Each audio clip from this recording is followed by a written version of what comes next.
Whoa, whoa, whoa. What just happened? I blacked out. You're going to have to help me, Rip City. The feeling that we all get to experience today is not one that we get to experience very often. As the Blazers snap a 10-game losing streak in Charlotte, taking down the Charlotte Hornets 89 to 86. Welcome in to Blazers fifth quarter, not Blazers game day or Blazers fifth quarter, the fifth quarter. I'm just so excited. We get to talk about a Blazers win tonight. You don't see that one very often. If you want to join the conversation and get in on what we're talking about here, you know what to do. You got a few options. You can head on over to YouTube, type in Rip City Radio, and you can join the chat there. Don't get confused by not seeing my face. You're just going to see the little title slate. I'm not on camera right now, but you'll still be able to join the chat and hear me, so that's good. Or you can go and grab your phone, dial 503-248-0620.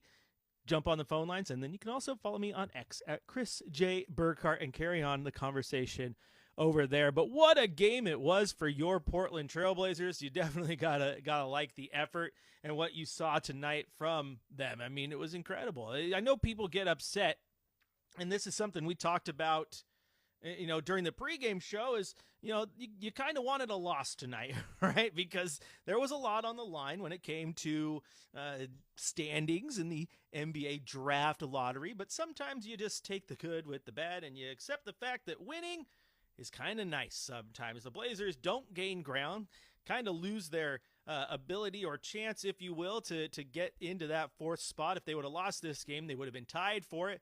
But that's just not the case tonight, and you know what? That's okay, because sometimes watching your favorite team grab a W is just kind of nice. And at the end of the day, if you're stuck in fifth place at the end of the day and you go into the draft lottery, five still gives you good odds. There's still going to be players available there. Like it's nice to get higher, but I'm going to tell you what, it's not the end of the world. I like the win. Wins are nice.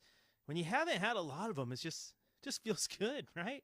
It just feels good to see what's going down and see your team get a W. But now Charlotte and San Antonio tied for third, Portland there at fifth, and they do have a 3.5 game lead over Toronto still. So still some moving and shaking that could go down.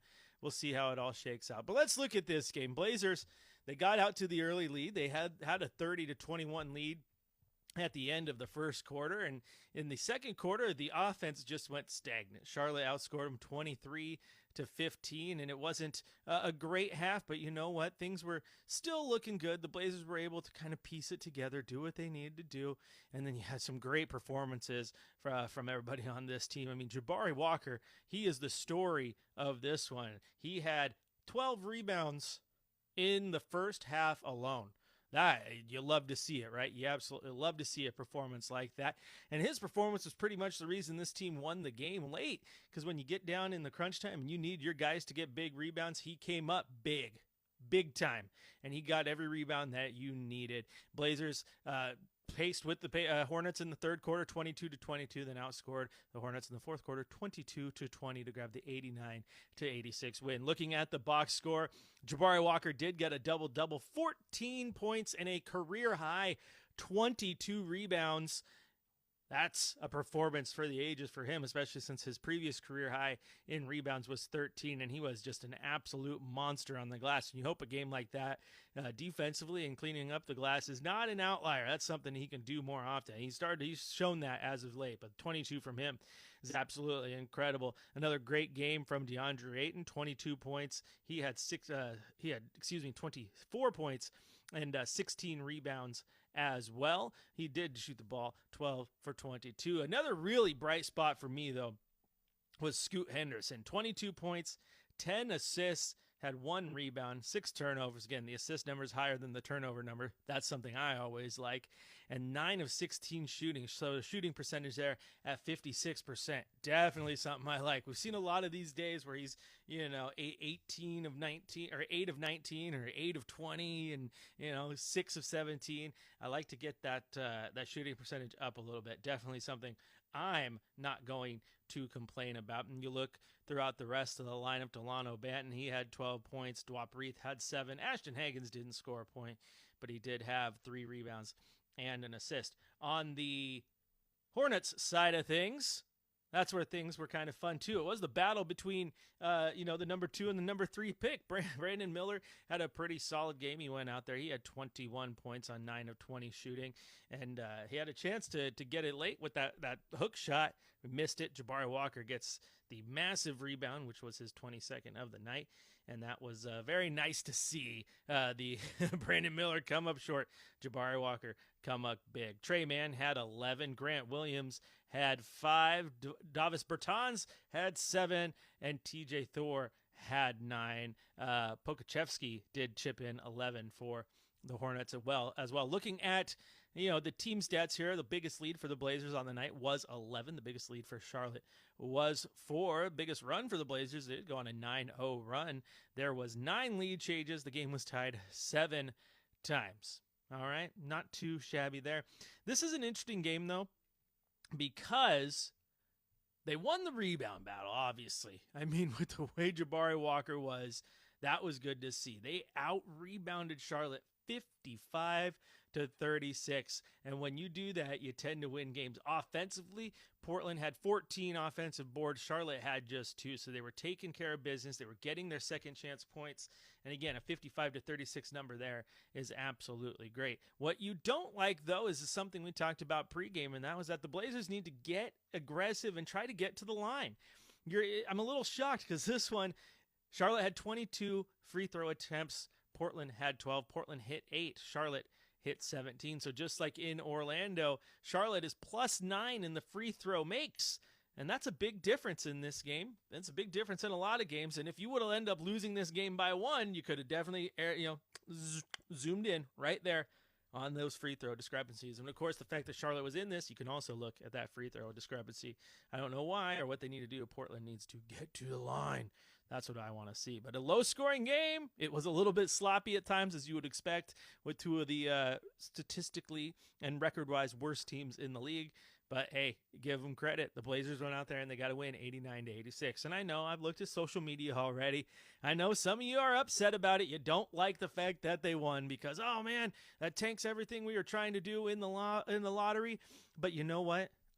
I think the win matters more sometimes. Yes, it is nice to have a 3 or a 4 next to you when you go into the draft. But if you have a 5, it ain't the end of the world. These things matter. And as the Fritz says in the YouTube chat, well done, Blazers. Absolutely. Well done, Blazers. It's something you like to see and something you can't be too upset about again. Some of you are, and that's okay. Fan how you want to fan. But for me, I just like seeing the team win. And I think a game like this is huge for the young guys. It's huge to see a guy like Scoot Henderson go out there and have a good game. It's huge to see a guy like Jabari Walker go out there and pick up 22 rebounds. It's huge for DeAndre Ayton to continue to get comfortable with this team. Like, there's so much to it that I actually I really enjoy about this. The wins, the losses, we say they don't matter, so we can't get too upset if they didn't get a loss number 11 in a row. Here's the thing. You know what? I get it. I get wanting a better drafts position, but I'm never going to be upset watching the team that I like win. So you shouldn't be upset either. I'm going to try not to. If you want to join the conversation, go on over to youtube.com, type in Rip City Radio.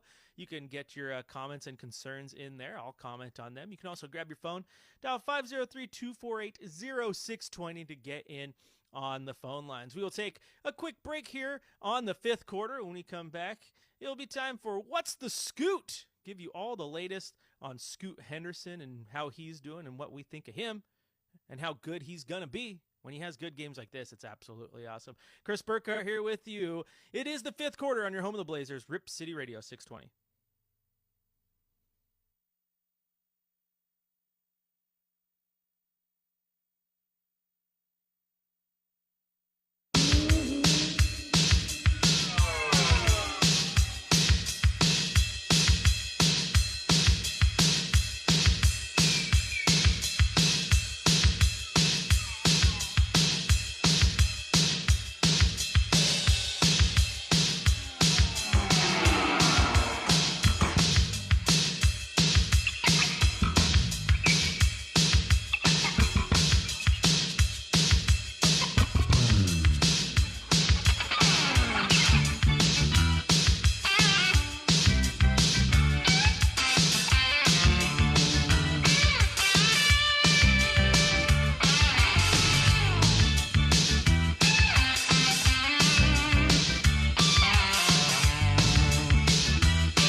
Tie game at 81, under 2 minutes to play. Henderson has it at the top of the free throw circle. Give it to Ayton, back to Scoot.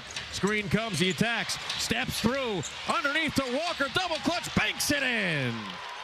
There was a lot of contact from a number of different players on both teams on that end, but Walker gets the 2. It's 83-81 Blazers. The officials are letting them play. A step back 3 from Mann for the lead. That's no good. Walker, a one-armed rebound in front of Williams. His 21st board of the game.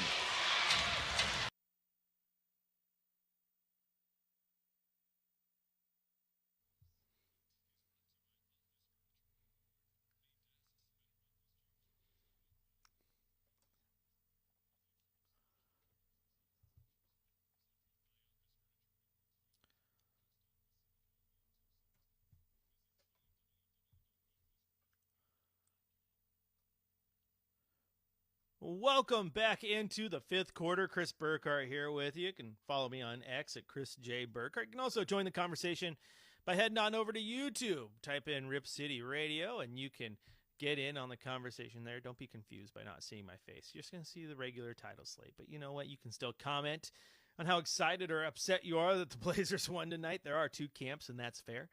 And, of course, you can grab your phone, dial 503-248-0620. It is now time for What's the Scootin'? And Scoot did have one of his better games of the year. He shot above 50%, which is great. He had 10 assists. He had 22 boards. That is a 22 and 10 double-double. And, in fact, the Blazers PR team noted that 22 and 10 assists marks the fourth game this season with at least 20 points and 10 assists for Scoot Henderson. He remains the only rookie to record 20-plus points and 10-plus assists in a game this season, and has now done so 4 times. So when you talk about him having a rough season and the ups and downs, the ups are pretty incredible because there's some categories there where he is absolutely kind of by himself. Also, with 4 2010 games, he has tied Damian Lillard for the second most games with at least 20 points and 10 assists by a rookie in Trailblazers history. So there you go. That's not a bad company to be in if you are one Scoot Henderson. And I like it. I like the fact that he had that game, especially against Brandon Miller, right? He needed that game. It was number 2 versus number 3, and there was a battle. There was a lot around it, and you like to see that. Also, shout out to Trailcaster Keith. You guys heard him last week. He was going to come in with me this week, and then he's like, yeah, I got stuff to do, just like when we're going to film or record a podcast. I got something to do. I can't do it. I gave him the option. I saw him last week, though. He came in studio. That's good. So I might get to see him like maybe once before the season's over. There are a few weeks again. If you want to join the conversation, 503-248-0620 is your telephone number. We'll head out to the telephone lines right now where Tim in Milwaukee has been waiting patiently. Tim, welcome into the fifth quarter. What do you got for us? Hey, good evening, Chris. Thanks for taking my call. I have my conspiracy theory hat on tonight, and I need you to talk me down off the ledge. I have a story that's going to be leading into my question. So last year, about this very same time in the season, I was an Uber driver. I was driving people around, and one of the customers that I got was a significant other of someone that was on the Trailblazer squad at the time. So the conversation that I heard in my back seat was this: why not just play as hard as you can during this time, knowing that you're not going to get signed anyway? You want to showcase for the rest of the league. And also, if they're not going to re-sign you, why not stick it to them? That's what this significant other of this Portland Trailblazer was saying. So here's my questions for you tonight. A, what is the perception around the league that other NBA players have of playing for the Portland Trailblazer organization? And B, along those same lines, do you think that at this time of year especially, that some players may have a specific bent, either knowing or not knowing where they're going to end up in the off season, and maybe want to stick it to a franchise a little bit? I'm very curious to hear your thoughts. All right. Well, Tim, first off, thank you for the call. As always, you're always welcome to call in. You always say thanks, like I wouldn't take your call. You always got good questions, so of course I'm always going to let you on. I appreciate you. I'm going to answer the second part of that first, and if this makes sense. But no, man, I think there's a lot of players, not just with the Blazers, but in general, right? You have an opportunity to go do something special, and that is play in the NBA. And a lot of these guys don't know when those chances are going to come. I mean, you look at Delano Banton for one, right? Like, he was just traded for nothing. Portland gave up nothing to get him. Here he comes. He gets an opportunity. And what he's doing is he is playing himself into a contract. Like, he's playing himself into a spot on this roster, or if for some reason they decide that they want to move on for him, and because they didn't give up much to get him anyway, and he ends up as a free agent or whatnot, he's playing himself onto a roster because people like that. There are plenty of athletes in the NBA that I've talked to who, were pending free agents and who hadn't played a lot, who, if they had an opportunity at the end, they were going to prove not only to themselves in the league, but sometimes to the team that doesn't want to re-sign them or give them a lot of playing time, that, I belong. And we've seen players do this quite often, given these opportunities. So, that to answer your question, absolutely, they're doing that if they want to. And if they can stick it to a team that they feel, stuck it to them, more power to them. Any of us would want to do that, right? Like, if our employer was sticking it to us and we knew that we were on our way out, I'm going to make you regret that. So that one is for sure. Now, when it comes to the perception of the Trailblazers, interestingly enough, I haven't heard much from players who don't like being here, right? I think it's easy to want to pile on because they're in the middle of a rebuild and there's not a lot of wins. But I do think it says something about Chauncey and how things are run a little bit, that locker room hasn't wavered. I think that's a good thing. I think those guys enjoy being here. Now, we've seen players come through town that did not want to be here, and I think it's just because they didn't want to be traded in the first place. I mean, Aaron Aflalo comes to mind. Aaron Aflalo did not want to be a Trailblazer, and he was, for lack of a better term, toxic in that locker room. And there was a reason that the minute he could get let go, he was gone. Right. And they didn't want him back. But I mean, you look at someone like Carmelo Anthony, who, when he came in, very complimentary of the organization. He had a great time here, still speaks highly of the Blazers. You've had other players kind of come through and talk about how, they like being in the locker room, love the coaches, love the staff and everything. And so, I don't think there's a lot about the Blazers organization and how they're run behind the scenes, Tim, that is, making people not want to play in Portland. I think the two big things are taxes. That one's always thrown out there, right? Because places, go to Texas, go to Florida, don't pay those state income tax and blah, blah, blah. And those things matter. I think the other thing that does definitely work against the Blazers, man, is travel. There is so much travel if you play in the Northwest, man. And it's like, that's why they need, just to ease the burden on the Blazers, absolutely need to bring the Seattle Supersonics back as soon as possible. And you know what? I think Vancouver can sustain a team again.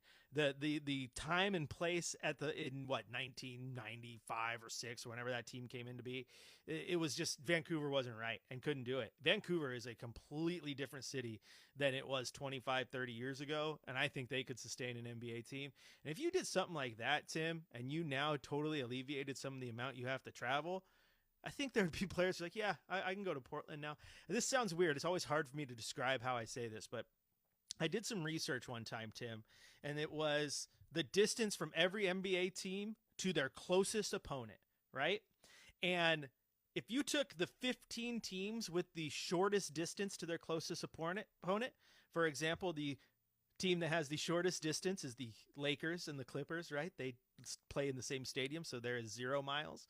There is 5 miles between Madison Square Garden and Barclays Center in New York, right? So if you take the distance of the 15 teams with the shortest distance between them and their closest road opponent, that total distance equals the distance that the Blazers have to travel to their closest opponent, which is over 600 miles to play the Sacramento Kings.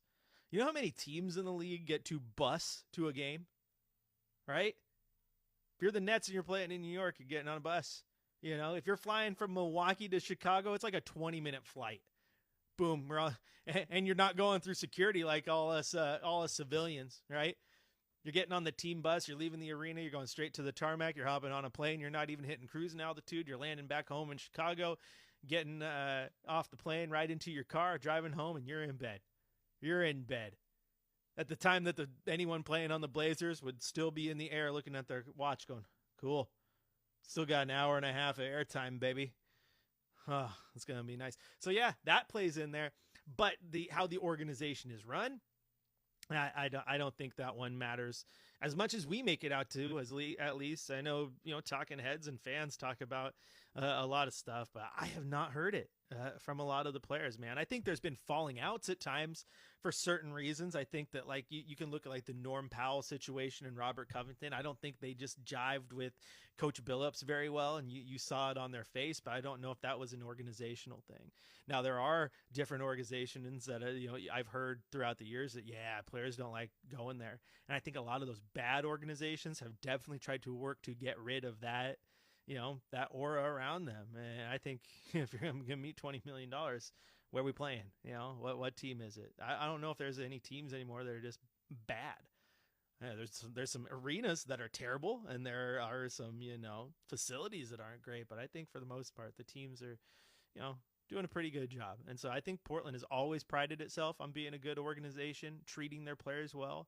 I mean, even look at the Damian Lillard situation. Yeah, they didn't send him to Miami, but the face of your franchise wanted out, so you sent him to Milwaukee.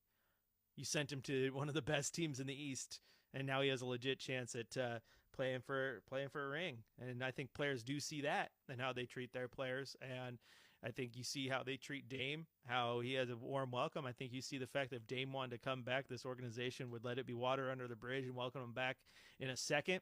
And players, I think, care about that stuff a lot. Also, Portland, not nearly as bad as it is cracked out to be, because how many former players do you know who still reside here? I mean, Dame still lives here, and he's going to continue to live here.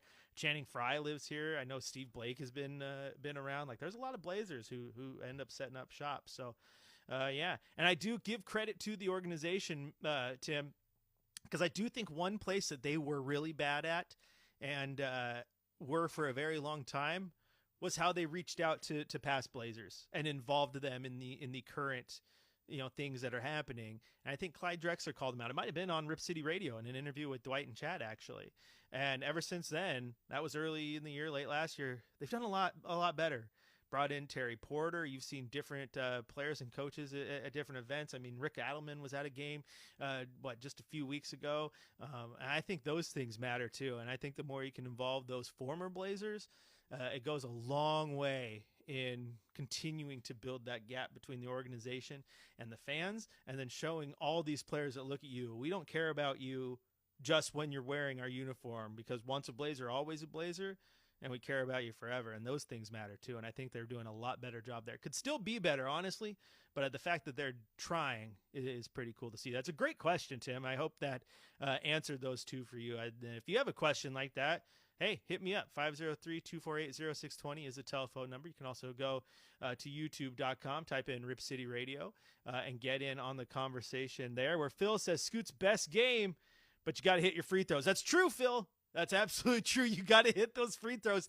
I'm getting irritated with it. I don't know why they don't get to the free throw line that often. And when you do, you got to hit him. You got to hit him. He's lucky. He could have been the scapegoat in this one. Instead, the Blazers grabbed the 89-86 win, even though Scoot did miss those free throws. Oh, boy, that was not good. Not good at all. But I like the W. Blazers grabbed the 89-86 win over the Charlotte Hornets. We're going to take a break here. When we come back, we'll hit you with our scoreboard report, get you up to date on all the scores around the NBA tonight. There was a few good ones there. And again, continue to break down this awesome win. If you want to jump in, like I said, go to youtube.com, type in Rip City Radio, or grab your telephone, dial 503-248-0620. Chris Burkhart here with you. It is the fifth quarter on your home of the Blazers, Rip City Radio 620.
Welcome back into the fifth quarter. It is now time for a scoreboard report. Let's go around the NBA, see how things are shaping up. 2 minutes left in the fourth quarter in New Orleans. The Magic 112, the Pelicans 102. Paulo Banchero, 30 points, 6 rebounds for the Magic. CJ McCollum, 32 points, 8 rebounds for the Pelicans.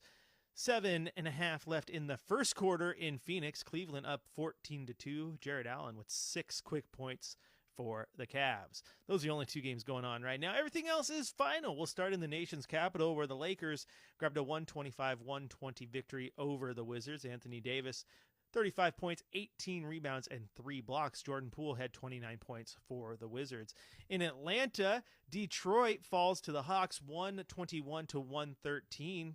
Flynn had 50 points. That's right, Malachi Flynn, 50 points, 6 rebounds, and 3 steals for Detroit. Johnson had 28, 14, and 11 for the Hawks. In Boston, the Celtics grab an impressive 135-100 victory over the Thunder. Josh Giddey had 17 points and 6 rebounds. Kristaps Porzingis, 27 points, 12 boards, and 5 blocks. In Brooklyn, the Nets 115, the Pacers 111. Tyrese Halliburton, 24 points and 8 assists. Noah Clowney, 22 points and 10 rebounds for the Nets. In Memphis, the Grizzlies 111, the Bucks 101. What is going on in Milwaukee? Jaren Jackson Jr., 35 points, 3 steals. Giannis Antetokounmpo, 21 points, 7 rebounds, 8 assists for the Milwaukee Bucks. In Minnesota, the Timberwolves 133, the Raptors 85. Jordan Nwora, 14 points, 13 rebounds for Toronto. Anthony Edwards, 28 points and 6 assists for Minnesota. And, of course, in Charlotte, the Portland Trailblazers 89, the Hornets 86. DeAndre Ayton, 24 points, 16 boards. Brandon Miller, 21 points for the Hornets. Interesting. Look at that. Look at the scores, right? All the way down the line. Only 3 teams scored below 100 points tonight, and 2 of them lost. The Raptors lost to the Timberwolves. Portland, they got the win, though, 89-86 over the Hornets. So good job, Portland. Good job. All right, if you want to join the conversation, you can head on over to YouTube, type in Rip City Radio if you haven't already. Like, share, subscribe, pop up. You can join the chat right there. Tell me all your thoughts and concerns and questions and comments, and I'll talk about them on the show if any of you go over there and do so. Or you can grab your phone, dial 503-248-0620, and you can get on and talk to me on the telephone. And that's what we'll do right now, where we will head on a nice little jaunt down the old scenic highway, and then we'll eventually get on 84, hop on over to Hood River, and go join my boy Keith Feltner Smith, who joins the show now. He doesn't like recording podcasts with me, but he likes jumping on the radio show. Keith, how you doing? Well, it's just so much easier when I don't have to worry about hours of editing. It's much easier to just come on here and talk to you than have to put in some of my free time. I mean, come on. No, it was great coming in with you the other week in the studio, though, man. I would have loved to be there again this week. It's just been a busy one, but man, the game tonight couldn't resist. Had to call in and say hello. Yes, are you team, oh my gosh, they should have lost, or team, yes, the loss would have been nice, but I am not mad when my Blazers win? I am not mad, dude. You know me. I'm the eternal optimist on all this stuff. I feel like, yeah, I get why people want to get the best possible draft odds. Okay, fine, good enough. But 14% odds to get that pick versus, 10 or 12 or whatever it is, it's not going to make a world. It is not a game changer. We're in a good spot either way. It might give you a slight advantage one way or the other. But you and I have talked on the podcast back in the day when we recorded those things about the psychology of it. If the team just keeps losing, that's not how you build a foundation of a team that should eventually be winners. You want to get – at the very least, you don't want to have the blowouts like we've been having. So after what they've experienced recently on this nasty road trip, I think it's nothing but good news to see them get a game like this where they strived hard for it. We get the core of Scoot, Aiden, and Bari all really rocking out and being able to pull it off in the end, man. To get that reward, that feels good, and now they can hunt for that carrot in the future instead of thinking, when you're actually in competitive games next year, having to think like, oh, here we go, down again, probably going to lose this one. You don't want that always set in as a mindset. So, yeah, I'm all for the win.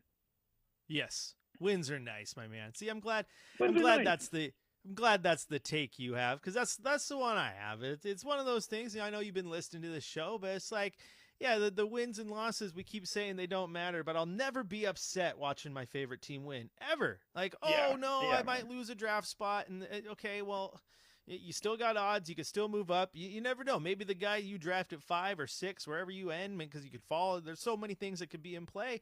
You know what? That maybe that's the guy ends up being someone you like. Also, if you end up finishing the season and you end with the third best odds, Keith, it's not a lock. It just gives you third best odds. Just means you have the third best odds of getting up to number 1, even though 1, 2, 3 and are tied.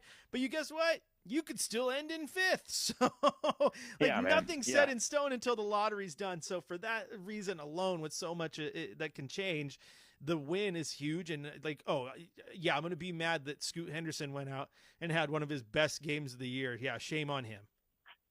Listen, as a poker player, like, we deal with odds a whole lot. You're always evaluating the risk and the worth of it. If I'm looking at something that has a 10% chance to happen, or a 12.5%, or a 14% chance to happen, you're basically looking at the same thing, more or less. If you're just doing the short math, those are the same situations. So yeah, I am not fretting here about needing one more loss to get that extra 2% or whatever. I'm happy for the guys. I'm happy the young dudes got the win. I'm happy to see the way that they played, to see the endless hustle from Bari, to see Aiden working his magic over there, and Scoot, man, he's had some rough games. To see what he finished 22-10. That's his 4th 20-10 game as a rookie, matching Dame, and he's the only rookie to have any. He's the only rookie this year to have 20-10 at all, I believe, is what I heard, and matching Dame's numbers well. How about this? The games we've got left here, does he get a 5th? Does he pass Dame as far as his rookie 20-10 games? You never know. It might. There's a couple games remaining on this schedule. He's playing well, so it'd be nice if he did. Why not? It's good to see. And it's when you get numbers like that, Keith, and you tell him, oh, yeah, he's done it 4 times. He's the only rookie that's done it even once this season. He matches Dame, who did it his rookie year 4 times as well. It almost kills that narrative a little bit that he's just been awful every single game, no matter what. Yeah. Like, he's had ups and downs, and the ups are nice. Also, talking about odds, Doyle Brunson won a poker tournament with a 10-2. There we go. A 10-2. There we go. A 10-2. And for you poker players, that is like the dumbest hand ever.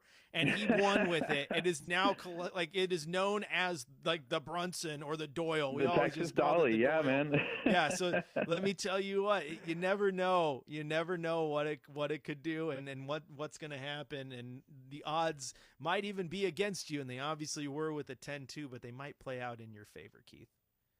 Yeah, at one point or another, it doesn't matter about those extra percentages. You just need your odds to hit. You need to get lucky, whether you have 10% or 12% or 14% to get there, whatever.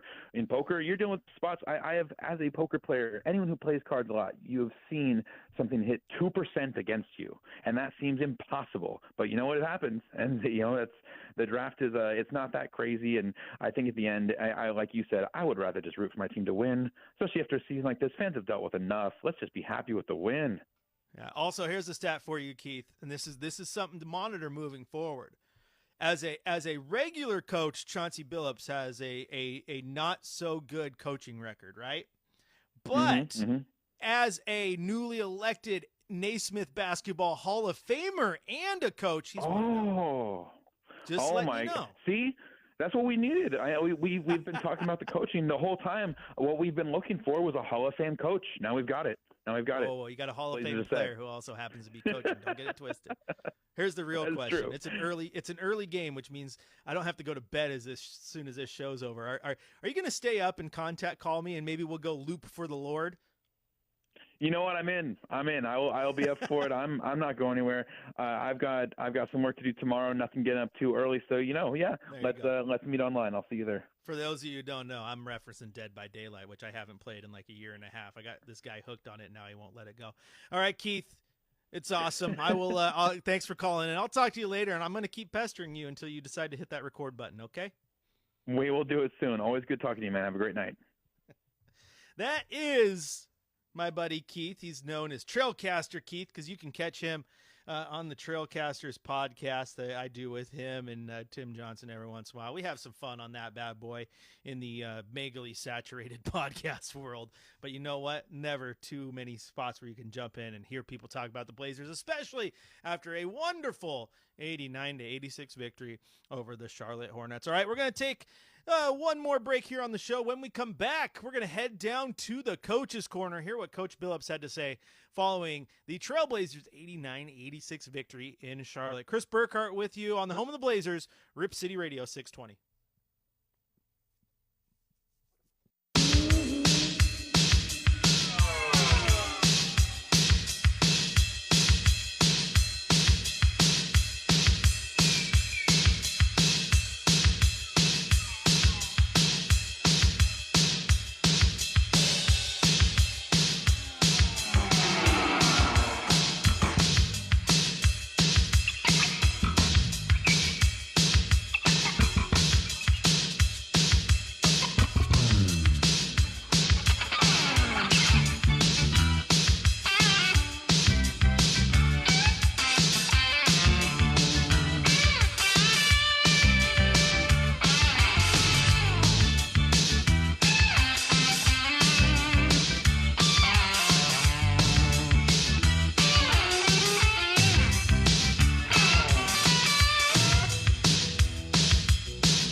Gosh, it's the only bad part about Shacker being my producer when I fill in is, gosh, he picks great music. Just makes me want to rock out. Also, you take that sample, speed it up a couple beats per minute, then you get Stash Up by OPM, right?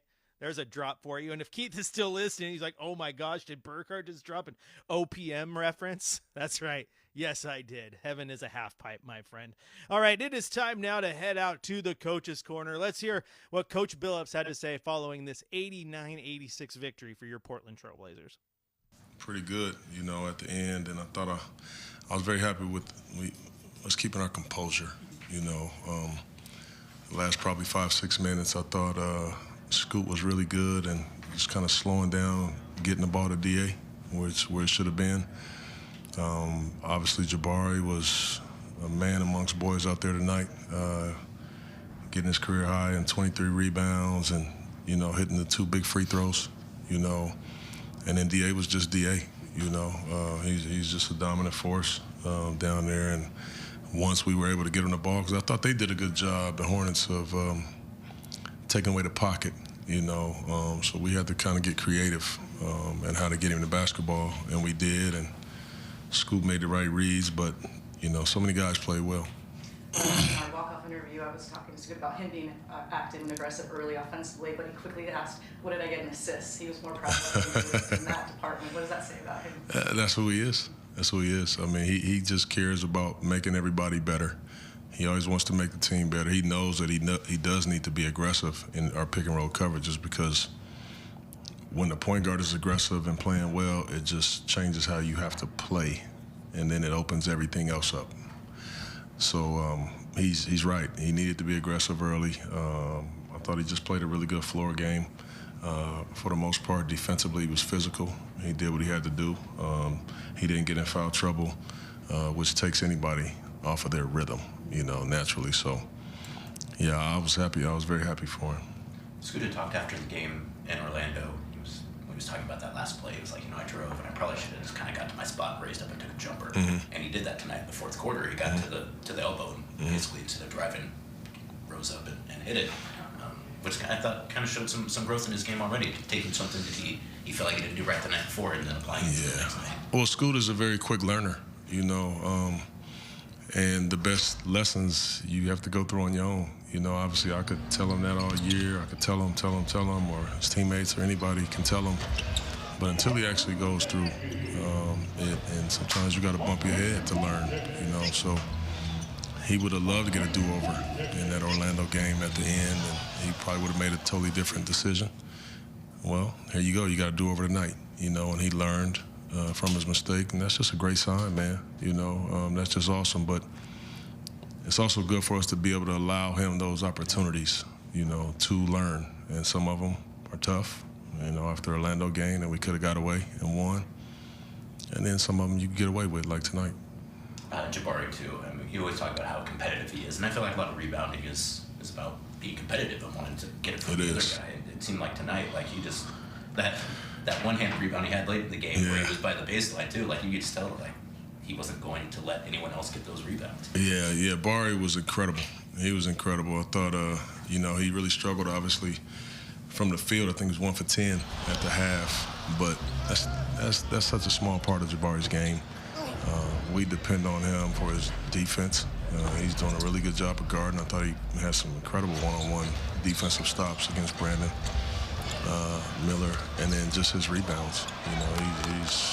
He has a knack for that ball, but like you said, rebounding is most of the time is about toughness, and you got to get in there and you got to go probably 4 times the amount of the times that you actually come up with the ball. It's a lot of empty trips when you go in there, but he's so competitive and he's so tough, and we needed every single one of them.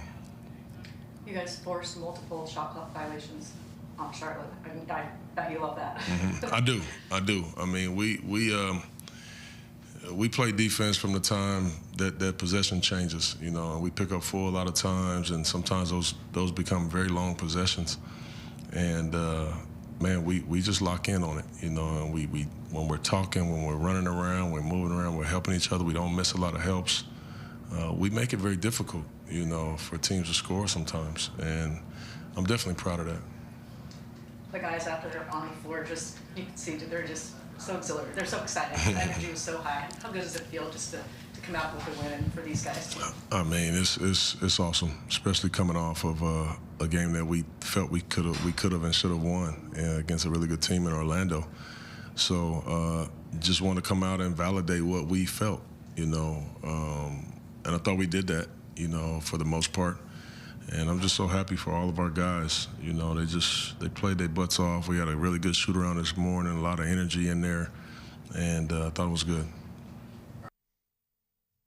That was Coach Billups following the victory in Charlotte all the way. Also, Keith chimes back in via text, Shacker, to let you know that, yeah, you're picking bangers tonight. You're absolutely picking bangers. And then he's like, I was just making sure you weren't about to dog Jane's Addiction there when you were making your OPM reference. I said, no.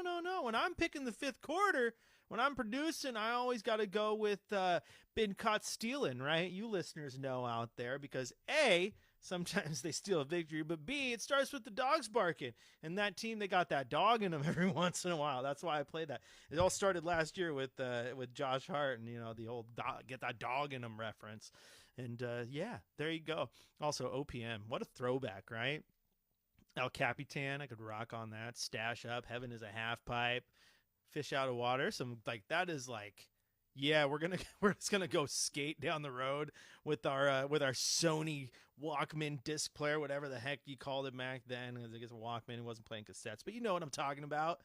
It was either the disc you bought or the one you burned, and then you opened up your disc player and put your paper clip in so the CD would spin really fast. You could take your marker and you could draw colored circles on it, and you could customize them. That was living, baby. That was living.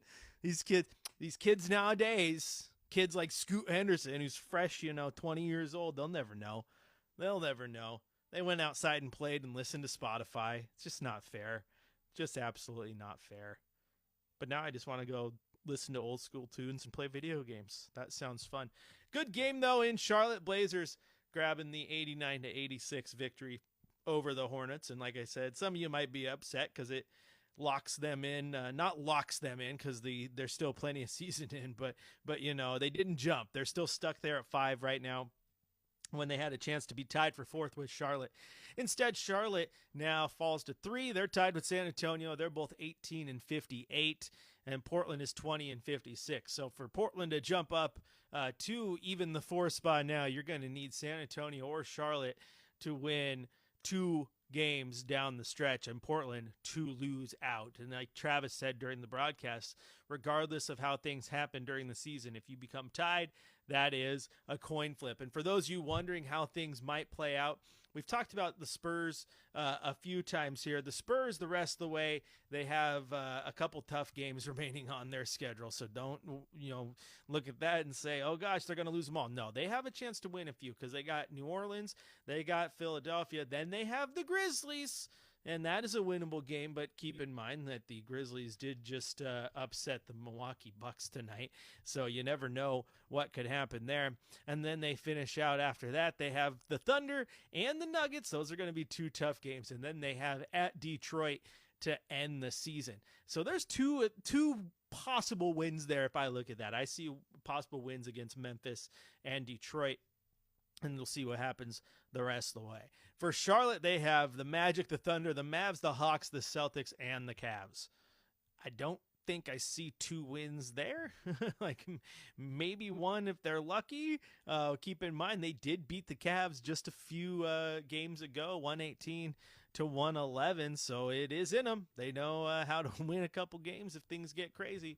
I just don't know if I see 2 of them down the way. And then, of course, for your Portland Trailblazers, they have coming up, they have Friday against the Wizards. Then they have the Celtics on Sunday. Then they have the Pelicans, Warriors, Rockets, and they end on the road at Sacramento. So I don't know if there's a lot of wins there either, except the Blazers could win that game on Friday against the lowly Wizards. But you never know because crazier things have happened. All right, I think that's going to do it for us here on the 5th quarter. It's been a great show. Thanks to everyone who called in. Appreciate you, Keith.